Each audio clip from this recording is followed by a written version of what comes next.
All right, we recording? We are recording. Okay. This is something that's really outside of my comfort zone.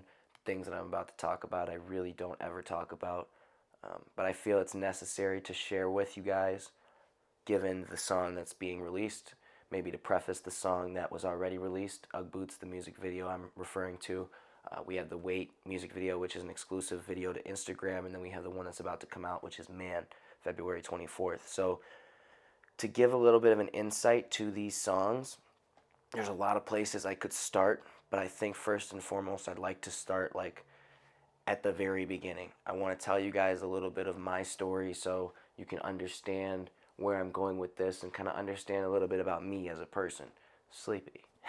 No, but check it out. Music has always kind of been a coping mechanism for me. And my life for the longest time felt like it was just moving at such a fast rate. I was always kind of displacing my emotions and dreams and goals and all those things in other places. Epilepsy was something that kind of ruled my life for a long time. For those of you guys who don't know, epilepsy is a, I don't dare I say disease, disorder, condition. Let's call it a condition. You know, to where when if I'm not mistaken, your neurons send too many signals to your brain at once, or I'm probably sounding like an idiot to be honest with you guys. I don't know what I'm talking about, so let's keep it 100. What I do know is that a seizure is just like a cold reboot in your brain. It's almost like pulling the plug from a computer. Um, every time it happens, I thought I died. Like I don't. It was so quick. You know what I mean? It's just like you knock out somewhere and you wake up in an ambulance or something. And you're like, what? You know, your whole body's depleted of nutrients. And in the ambulance, if you're lucky, the epilepsy actually turned to Tourette's. It kind of morphed into Tourette's, is what the doctor said. I don't really kind of want to expand on that because I don't know too much and I don't want to speak on what I don't know. So, having Tourette's, there were certain movements I would do, twitches. I actually literally, it's funny now that I think about this. So on South Park, pretty sure Clyde just used to walk around flipping people off all the time or whatever. I swear to God, if I'm lying, I'm dying. I used to literally like have this Tourette where I'd be like, dang, I just like flipping people off all the time. So like I used to walk around just in an Aldi, walking around, middle finger up in the pocket, walking around that bitch. Just I don't know, bro. Weird kid stuff. Like I don't know weird Tourette's kid stuff. It was, I don't know. It was just weird. Like my mind, you know, we're the observers of our mind, right?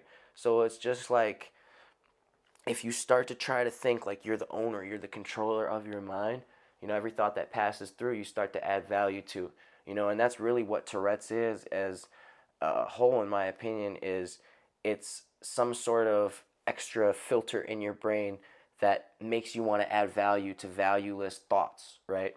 So then it could be because I noticed Tourette's goes hand in hand with obsessive compulsive disorder for some people. And I'm not a doctor, so I'm not going to sit here and try to diagnose anything. But what I do know is how things relate to, you know, me and my life. And I had had a bunch of different issues as far as Tourette's went, just down like weird stuff, like eye twitches, sounds. I don't know, maybe tightening, curling up my feet. You know, like I had weird things, like a chest type of cave in thing that I would do that after a couple of weeks, my chest would hurt. It would be in so much pain because it was like a weird abnormal movement I was doing, right? So there's just all sorts of weird stuff in that sense. It's like at a young age, dealing with those things, it hardens you and makes you aware of this world in a different way. You know, you lose a certain amount of innocence and you gain a certain amount of understanding about how the real world works. So, you know, having that understanding mixed with being around all these kids that are just like, look at the fucking idiot doing the head twitches and da da da, and you know, like, oh, the fat awkward. Like, I started to believe these things. I started to, you know, because I had a deeper understanding of life experience to some extent, even at a young age, to whatever that was, but I didn't have the wisdom, right?